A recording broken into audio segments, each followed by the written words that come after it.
রাধে রাধে বন্ধুরা, আশা দিদির ফ্যামিলিতে আপনাদের স্বাগতম। আজ আমি তৈরি করব আমের আচার।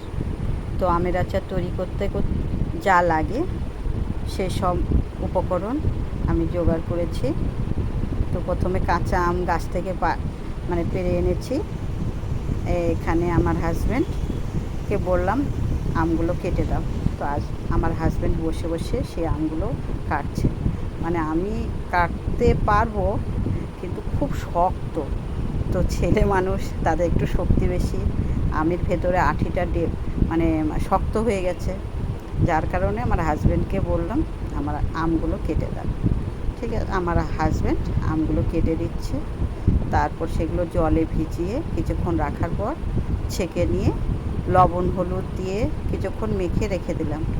অনেকটা জল বেরিয়ে গেল। তারপর সেটা রোদে দিই। এবারে 2 দিন রোদ্র দেওয়ার পর রোদ থেকে উঠে নিয়ে এসে আমগুলো একবার হালকা করে একটু তেলে ভেজে নেব। তো তার আগে মশলাগুলো ভেজে নিচ্ছি। এখানে আছে জিরা দিয়েছি, মহুরি দিয়েছি, আর জাউন, যাকে বলে জোয়ান বলে, সেটা দিয়েছি। সব কিছু ভেজে নেওয়ার পরে একসঙ্গে মিশ্রণ হবে।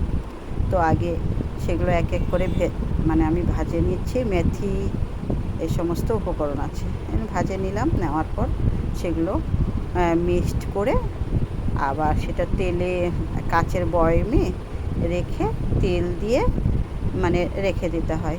তারপরে রোদ্রে কিছুদিন দেওয়ার পরে বেশ মশলাগুলো একটা সুন্দর স্মেল বেরোয়, আমের সঙ্গে মাখা থাকে, তাতে খেতে খুব সুন্দর লাগে। আপনারা এই আচার কখনো ডাল, নিরামিষ খাবারের সঙ্গে এই আচার এক টুকরো আম নেবেন, নিয়ে ভাতের সঙ্গে মেখে খাবেন, দেখবেন খুব সুন্দর লাগবে, মুখে রুচি হবে। যাদের মনে হচ্ছে আজকে খাবার ইচ্ছে করছে না, তারা এক টুকরো আচার নিয়ে ভাতটা মেখে নেবেন, দেখবেন খুব সুন্দর লাগবে। কিংবা তা আচারের তেলটা একটু দিয়ে বা এক টুকরো আম দিয়ে মুড়ি মাখাবেন বিকেলবেলা, বেশ মজা লাগে সেই মুড়ি খেতে। তো আমার আচারের উপকরণ খুব সহজ পদ্ধতিতে এই আচারটা বানানো যায়। আপনারা সবাই ঘরে বানাতে পারবেন। তো আমার ভিডিওটা আপনাদের ভালো লাগলে প্লিজ লাইক, কমেন্ট, শেয়ার করবেন, আর আমার পাশে থাকবেন।